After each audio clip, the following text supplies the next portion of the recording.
2강을 가보면 나의 하나님께 감사를 하고요. 자, 언제가 아까 세 개가 나왔잖아요. 방법, 기쁨으로 간구. 자, 이유가 밑에 꽤 많이 나왔어요. 이게 다 어디서 나왔느냐?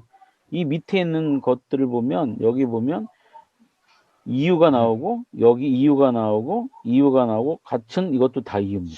이게 이유 2, 3, 4, 5, 2, 1. 이유가 몇 개예요? 총 5개. 이렇게 나옵니다.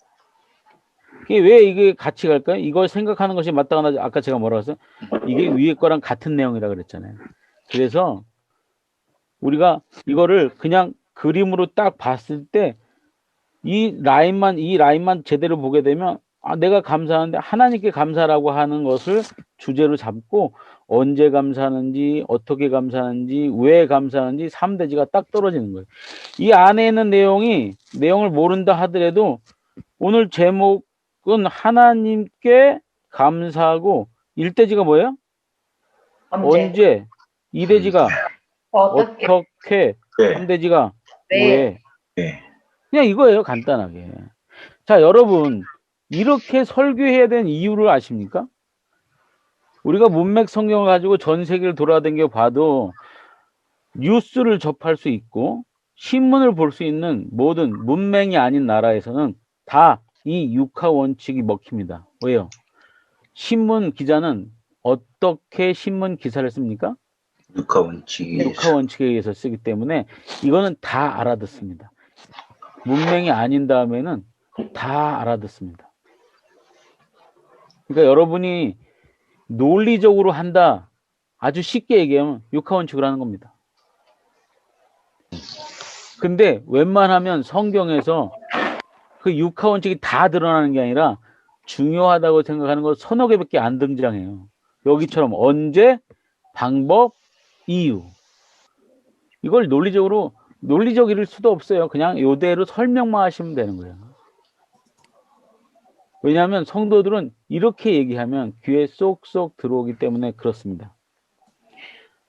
자, 3강보입니다. 9절에서 11절입니다. 자, 왼쪽 한번 볼까요? 자, 맨 먼저 여러분 탁 볼 때 뭘 봐야 된다고 그랬죠? 주문장, 시커먼 글씨. 기도하노라 하고 하노라. 풍성하게 하소서죠. 자, 풍성하게. 아까 기도하노라 이것이 내용이 밑에 있다고 그랬잖아요. 그러니까 뭐가 중심이에요? 얘가 중심이 아니라 얘가 중심이죠. 그죠? 기도하는 내용이. 그래서 뭐가 주제로 왔어요. 사랑이 풍성하게 하소서라고 기도한다. 여기 기도한다. 예, 위에 있는 기도한다가 이렇게 합쳐진 거죠. 이게 합쳐서 일로 왔어요. 풍성하게 하소서. 그럼 밑에 내용은 뭐죠? 밑에 내용을 보면 여기 보면 점점 더는 내용, 지식, 내용, 총명, 내용. 이게 뭘까요? 풍성하게 하소서의 내용이란 말이죠. 자, 기도 내용이 주여. 우리 너희 사랑, 이게 헬라어의 표현법 중에 여러분이 잘 아셔야 되는 게 하나 있었는데, 우리나라 말하고 좀 다른 게 뭐냐면, 헬라어는 비인칭 주어가 상당히 많이 나옵니다. 그러니까 우리는 사람한테 은는이가를 붙이잖아요. 근데 여기는 헬라 사람들은 여기 사랑이가 주어잖아요. 사랑이 주어야, 비가 주어야, 폭풍이 주어야, 뭐 이런 게 나와요. 근데 그것이 풍성하게 하소서. 자, 우리가 감으로 잡으면 누구에게 이게 풍성이 들어가야 됩니까? 성도들에게 여기 너의 사랑이잖아. 너의 사랑이 풍성하게 되기를 원한다 이거잖아요. 근데 그 내용이 뭐냐? 내용도 되고 방법도 돼요. 우리나라 말은 내용도 되고 방법도 됩니다만 점점 더 풍성하게 되기를 원한다. 두 번째, 지식 안에. 요 밑에 보면 지식 밑에 뭐라고 되어 있어요? 총명 안에가 있잖아요. 이걸 차용해서 쓰는 겁니다. 그러니까 지식 안에, 그 다음에 총명 안에 풍성하게 되기를 원한다. 그 다음에 이제 목적이 2개가 나오죠. 자, 여기서 헷갈리지 말아야 되는 게, 요 밑에 있는 목적은 화살표를 그리면 어디의 목적이에요? 이 목적은, 이 2개는 여기 풍성하게 하서의 목적이고, 이 안에 들어간 이 목적은 어디 목적인가요? 위로 올라가서 너희가 진실하고 허물 없음의 목적인 거예요. 그러니까 문맥 성경을 볼 때 가장 중요한 게 여러분 손에 뭐가 들려 있어야 되느냐? 자. 그걸 헬라에서 뭐라고 그래요? 자를. 캐논이라고 그래. 캐논. 캐논. 예. 자가 있어야 돼. 자. 그러니까 정확히 보는 거. 정확히. 자, 그래서 기준. 목적. 그러니까 더 중요한 목적이 뭐예요? 풍성하게 하게 되기를 원하는 목적이 뭐냐? 첫 번째, 너희로 분별하려고. 분별력이 있게 하기 위하여. 두 번째 목적은 진실하도록. 세 번째는 허물 없도록. 이 세 가지가 너희 사랑이 풍성하게 해달라고 하는 목적이에요. 여러분 혹시 성도들에게 사랑이 풍성하게 되기를 원하는 기도를 하나님한테 드리시면 이 바울의 기도를 따라서 우리가 기도해야 됩니다. 어떻게 해요? 뭔 목적을 가지고요? 분별력. 하나님 분별력 주세요. 우리 성도들에게 분별력 주세요. 두 번째, 진실하게 해주세요. 세 번째, 허물 없게 해주세요. 성도들 집 사게 해주세요가 아니라 직장 얻게 해주세요. 그거는 하나님이 다 알아서 해주는. 우리가 기도해야 되는 건 뭐예요? 분별력과 진실함과 허물 없음이에요. 이러면 나중에 이제 빌립보서에 나중에 나오지만 성도들이 온전하게 쓰는 거예요. 온전하게. 하나님 앞에 온전해진다면 하나님께 받을 축복은 당연한 거예요. 예. 그러니까 성경을 이렇게 캐논으로 잘 보면은 우리가 삶의 지침들이 다 나옵니다. 그래서 오른쪽으로는 이렇게 뺐어요. 풍성하게 하소서. 내용이 뭐냐? 점점 더 풍성, 지식 안에 풍성, 모든 총명 안에. 여러분 나중에 이거는 풍성이란 단어, 지식이란 단어, 그 다음에 총명, 그죠? 이런 거 여러분이 다 뭐 해야 됩니까? 단어 연구하셔야 됩니다. 단어 연구하셔야 돼. 여러분이 단어 연구를 얼만큼 하느냐에 따라서 여러분 설교가 뭐 해진다? 풍성해진다. 풍성해집니다. 네, 오늘은 이런 단어 연구 안 합니다.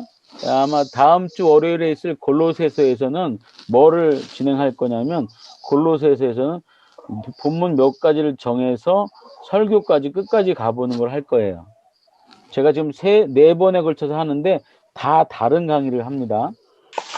그러니까 다음 주 월요일은 또 기대하시고요. 빨리빨리 넘어가 볼게요. 자, 4강 봅니다. 4강 주문장 몇 개? 1개. 1개. 내가 뭐 한다? 원한다. 뭘 원해? 너희가 알기를. 너희가 알기를. 알아야 될 내용은 나의 당한 일이 진보가 된다. 제가 이거 아까 얘기할 때 뜬구름이라고 그랬죠. 진짜 핵심은 뭐예요? 진짜 핵심은 너희가 알기를 원하는 뭐를 알기를 나의 당한 일이 복음의 진보가 된 거를 알기로 하는. 이게 핵심이에요. 그러니까 원체는 복음의 진보, 이 복음의 진보라는 단어가 본문에서는 핵심입니다. 그래서 이쪽 그 주제에서 보면은 진보에 대한 결과가 이제 나오잖아요. 자, 내용. 너희가 알기를 원하노라. 나의 당한 일이 복음의 진보가 된 줄. 진보의 결과. 자, 이 결과를 역으로 보면 사람들이 성도들이 복음의 진보가 있다고 하면 이 결과 두 가지가 있어야 돼요. 첫 번째는 뭐예요? 나의 매임은 그리스도 안에서 온 시대안과 기타 모든 사람에게 나타나는 거예요. 내가 어려우면 어려울수록 내 주위에 복음이 나타나는 거예요. 코로나로 힘들고 경제가 힘들고 취업이 힘들고 여러 가지 뭐 힘들다 하더라도 내가 복음의 진보가 있는 사람이라면 내 주위에 오히려 나를 억압하는 시대나 기타 모든 사람들에게 그 진보가 나타나야 되는 것이 당연한 거라는 거예요. 자, 진보의 결과 두 번째 뭡니까? 형제 중 다수가 나의 매매에 주 안에서 신뢰함으로 겁 없이 하나님의 말씀을 더욱 담대히 말하게 되었느니라. 자, 뭡니까? 어려우면 어려울수록 우리는 입을 닫습니다. 군대가 막 우리를 잡으러 옵니다. 그 시대가 당시에 그 복음을 전파하면 잡아갑니다. 그럼에도 불구하고 담대히 입을 연다는 거예요. 담대히 입을 열지 못하는 사람은 아직 복음의 진보가 없는 거죠. 자, 5강 갑니다. 5강 아까 전파한다 했죠? 넘어가겠습니다. 자, 5강을 정리한 걸 보면 이렇습니다. 그리스도를 전파한다, 결과 기뻐한다, 이렇게. 여러분이 나중에 살펴보시면 되고, 여기 밑에 보면 제가 지난번에 본문의 대지를 미사일 구조로 보면 중심에 내가 기뻐한다가 있고 좌우에 참으로 전파와 외모로 전파가 있을 수 있는 구도로 간략하게 볼 수 있습니다. 그러니까 본문이 암만 길어도 간략하게 볼 수 있는 구조적으로 그런 걸 활용해 보시라는 거예요. 자, 6강 봅니다. 주문장이 몇 개가 있습니까? 나는 알지 못하노라. 나는 끼었다. 내가 거하는 게 유익하다. 내가 안다. 하나, 둘, 셋, 네 개죠. 네 개죠. 자, 근데 이거는 진짜 논리적으로 전개가 되고 있어요. 바울은 첫 번째, 나는 알지 못한대요. 내가 모르겠다. 두 번째는, 내가 끼었다. 모르는 내용이 뭐냐면, 내가 끼었어. 뭐예요? 이건지 저건지 잘 모르겠어. 샌드위치 상황이라는 거야. 그런데 내가 생각해보니까 세 번째, 너희를 위하여 육신에 거한 것이 더 유익하다고 뭐를 해요? 결정을 해요. 결정. 그죠? 그리고 맨 마지막에 그 결정의 이유에 대해서 설명하고 있어요. 자, 논리적이죠. 자, 바울이 지금 논리적으로 얘기하고 있어요. 자, 이거를 옆으로 갖고 와서 하는 말이 나는 알지 못한다. 조건, 육신에 사는 건 이건 내 일의 열매라면 내용, 무엇을 가리는지 알지 못하는데 이유는 내가 끼었기 때문이고 결정은 이렇게 결정을 내렸는데 이렇게 했기 위해서 그래. 자, 이거는 여러분이 지금 오해를 하실 수 있는데 이것은 설교가 아닙니다. 자, 이게 설교가 아니란 말이 뭐죠? 얘는 뭐에서 지금 온 거죠? 텍스트에서 연구된 뭐예요? 본문 아웃라인이에요. 본문의 뼈대예요. 이건 본문의 뼈대입니다. 다음 주에는 제가 여기서 더 넘어가서 설교문을 작성하는 것까지 갈 텐데요. 자, 본문의 뼈대에서 우리가 한 단계 더 나아가서 설교문을 만들려면 뭐가 필요하죠? 적용이 필요합니다. 적용할 때 가장 중요한 적이 뭐냐면 현장적 언어 전환입니다. 그러니까 당시 2000년 전의 언어를 지금의 언어로 바꿔주는 겁니다. 자, 예를 들면 여기서 상황을 봅시다. 상황. 자, 끼었다. 그러니까 결정을 못한다.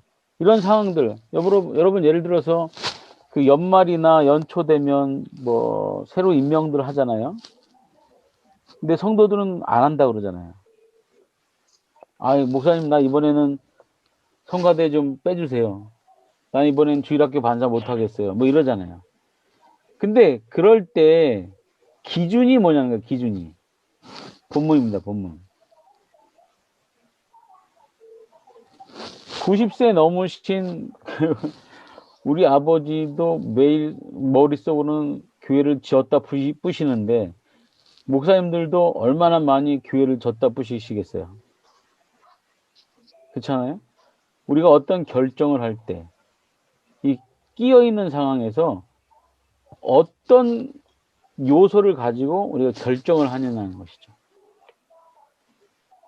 근데 우리는 늘 무슨 변명을 대냐면 하나님을 위하여. 근데 바울은 지금 누구를 위하여요? 성도를 위하여입니다. 성도를 위하여. 성도를 위해서 육신으로 사는 것이 내가 더 유익하다. 너희에게 뭐를 하기 위해서? 너희가 여기 보면 너희의 진보와 기쁨을 위하여 너희가 풍성하게 하려고 그래서 내가 너희와 함께 거할 것을 내가 결정했다. 이렇게 얘기합니다. 자, 성가대 안 하겠다? 어떻게 결정해야 되죠? 교회를 위하여. 교회를 위하여 옳은 결정입니까? 예전에 그 드라마에서 그랬죠. 최선입니까? 우리가 이게 결정을 할 때 성경적으로 결정을 하면 얼마나 좋겠어요. 자, 이런 부분들이 성경적으로 우리에게 결정할 수 있는 요소를 제공해 준다는 것이죠. 우리가 갈등의 구조 있고 갈등의 상황이 있을 때 이런 본문들을 잘 어떻게 현장적 언어 전환을 잘 해서 설교를 한다면 아주 유용한 그런 설교 부분들이 됩니다. 마지막으로 7강 아까 구조에서 자, 맨 위에 보면 여기에 있는 핵심 여기 아니 핵심 여기 말이야. 설교 부분에 여기 7강 뭐가 있다? 명령문이 되는 마지막 7강을 한번 보도록 하겠습니다. 자, 7강인데 27절에서 30절인데 주문장이 몇 개다? 주문장이 하나. 하나, 하나밖에 없습니다. 하나. 응, 너희는 생활하라. 생활해라. 근데 이게 생활하라 그런데 어떻게 생활해? 그게 안 나타나기 때문에 이런 것도 뜬구름이에요. 그래서 밑에 있는 걸 합쳐서 얘기합니다. 그리스도 복음에 합당한 생활 이렇게 됩니다. 예, 그리고 목적 그다음에 그 밑으로 내려가서 여기는 이제 목적이잖아요. 여기는 이유고 여기는 이유. 자, 이 라인이 워낙 제일 큰 라인이고 요거는 그 다음 들어가는 세세하게 더 전문적으로 이제 들어가기 때문에 여러분들이 자, 이게 워낙은 대지고 이게 이제 소지들이에요. 근데 하다 보면 소지가 또 중요할 때도 있어요. 어떤 걸 선택하느냐는 이제 여러분에 달려 있어요. 이유 1, 이유 2, 여기 목적 이게 돼 있어요. 자, 그러면 그냥 딱 구조적으로 봤을 때 한 번에 보면 너희는 그리스도 복음에 합당하게 뭐 해라? 생활하라. 하라. 1대지 뭡니까? 1대지 일대지. 뭐죠? 목적. 자, 2대지 뭐죠? 이유. 이유. 이유 1, 3대지요. 이유 2. 이유 2. 이게 딱 대지가 나옵니다. 자, 이거는 제가 아까도 말씀드린, 이걸로 어떻게 설계해요? 여러분, 성도 여러분, 그리스도 복음에 합당한 생활을 하십시오. 오늘 1대지, 목적입니다. 2대지, 이유 1, 3대지, 이유 2, 이렇게 얘기합니까? 이렇게 얘기하면 얼마나 딱딱한지 몰라요. 이렇게 얘기하면 다 졸아요. 이 목적과 이유, 이거를 다 뭘로 바꿔야 돼요? 현장적 언어로 현장적 바꾸는 언어로. 거예요. 예, 이걸 그대로 하는 게 아니라, 이건 뼈대예요, 뼈대. 틀이죠, 틀. 본문을 그대로 갖고 온 틀이에요. 이거를 바꾸는 거예요. 자, 목적을 한번 바꿔보세요. 어떻게 할까요? 목적을 내용을 보면 알죠? 목적 뭐예요? 내가 듣고자 하려고. 내가 누가 들어? 바울. 여기서 내는 바울이잖아. 바울이 듣고 싶어.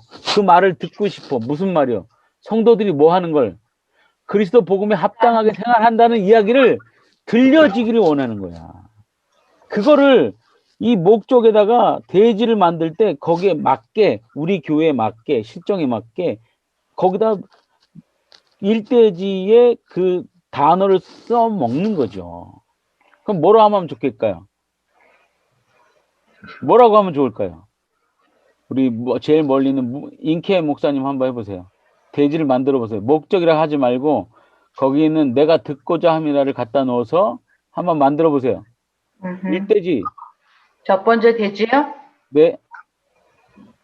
내가를 뭘로 바꿔야 돼요? 우리가. 아니지. 여기서 나는 누구야? 바울이잖아. 바울. 그렇다고 바울이라고 하면 안 되잖아. 아니죠. 바울은 지금으로 얘기하면 뭐예요? 바울은 목사님. 나가 누군데? 목사님. 목사 또는 리더자. 네, 리더. 그걸로 바꾸는 거예요. 목사에게 뭐 해라? 들려줘라. 들려줘라. 뭐 이렇게 바꿀 수 있는 거지. 일대지. 그러니까 그것이 여기 그리스도 복음에 합당한 생활을 해라. 그런데 일대지가 뭐다? 목사에게 들려줘. 들려줘. 그것이 그 합당한 합당한 생활을 하는 것을 들려줘. 들려줘. 그렇죠. 들려줘. 여러 가지 여러분 말로 바꾸면 됩니다. 자, 그러면 이유 1 뭐예요? 이유 1. 그것이 은혜를 주는 것이. 그것이 은혜로 주어졌기 때문이야, 이건. 자, 이유는 뭐뭐 하기 때문이라는 말을 넣어야 되잖아요. 자, 그것이 뭐예요? 복음이 너희에게 은혜로 주어졌기 때문이야. 이거잖아요. 그러면 이번 대지를 그대로 사용하면 복음은 은혜로 주어졌기 때문에 너희는 복음에 합당한 생활을 해야 돼. 너무 길잖아. 네. 핵심 단어는 뭐예요? 복음이 은혜야. 복음이 은혜다. 복음이 은혜야. 그 복음과 은혜를 두 개를 넣어서 대지를 만들어 보는 거야. 만들어 보세요. 복음은 은혜다. 은혜로 받았으니까 합당한 삶을 살아야지. 뭐 예를 들면 여러분이 좀 좋게 이렇게 막 너에게 복음이 은혜냐? 뭐 이런 식으로 물어봐도 되고 복음이 은혜입니까? 뭐 질문해도 되고 여러 가지 형식으로 만드는 거예요. 단지 제가 얘기하고 싶은 거는 어떤 단어는 들어가야 된다? 복음과 복음, 네. 은혜. 네. 복음과 두 은혜. 단어는 들어가서 대지를 만들어줘라. 이게 현장적 언어 전언. 네. 마지막 세 번째. 네. 세 번째. 이유 3. 이유 2. 이유이. 이유 너에게 2. 되고 이유 있으니. 2를 바꾸면 자, 너희에게 이유를 한번 제가 문장력으로 만들어 볼게요. 가지고 왜냐하면 너희에게도 가지고 있기 때문에 복음에 합당한 생활을 해야 된다. 근데 뭘 가지고 있어? 복음의 같은 인내를 싸움. 있으면 아니, 여기 밑에 싸움을 같은 싸움을 갖고 있어. 싸움. 같은 싸움. 자, 그 싸움이 뭐예요? 여기 보면 너희가 본 바, 들은 바, 그러니까 내가 싸우는 걸 너희도 봤다는 거야. 근데 그 싸움이 뭐냐? 이 싸움이 뭐야? 싸움이 다른 말로 영적 싸움이야. 영적 싸움. 영적 싸움의 본보기를 담임 목사가 보여준 거야. 그걸 너희도 봤지 않냐? 근데 너희에게도 똑같은 싸움이 있지 않느냐는 거야. 그게 이유야. 뭐가? 너희가 복음에 합당을 생활을 해야 되는 이유 두 번째, 너희도 똑같은 싸움을 가지고 있기 때문이야.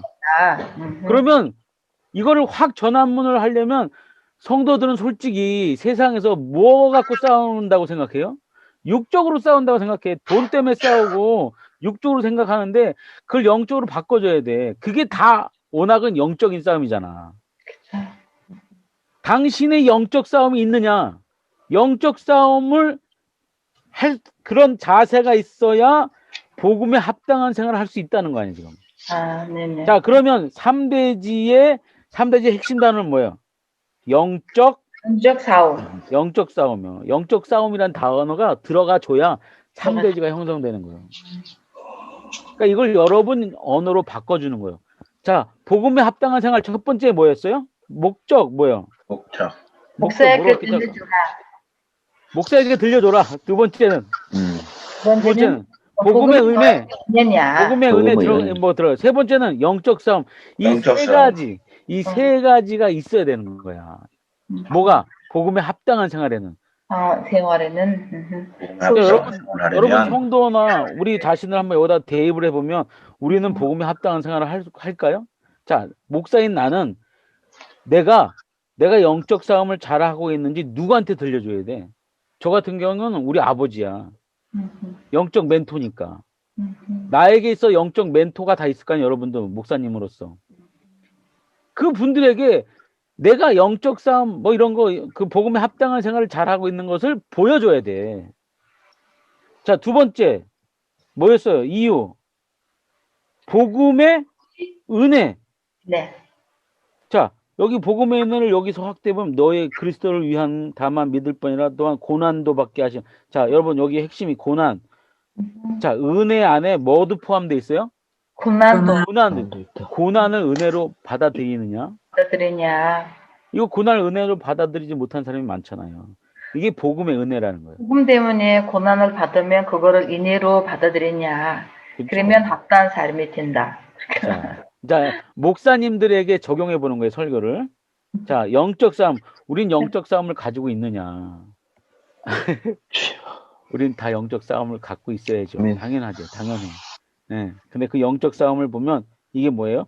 같은 싸움이에요. 너희에게도. 그 다음에 여기 보면 너희가 본 바, 내 안에서 바울이 한 거 본 바, 내 안에서 이제도 듣는가. 자, 이 싸움에 모델링이 또 있어야 돼. 그러니까 여러분 멘토를 잘 섬겨야 돼. 멘토가 앞서간 우리 선조들이 영적 싸움의 멘토들이요. 그들의 삶을 보시는 거예요. 그리고 우리도 그 길을 따라가느냐 이거예요. 솔직히 예전에 저희 아버지들이 목회하실 때하고 지금하고는 많이 다르잖아요. 솔직히 그런 걸 좀 따라가 줄 필요가 있습니다. 네, 오늘 이제 시간이 다 돼서 여기서 끝내도록 합니다.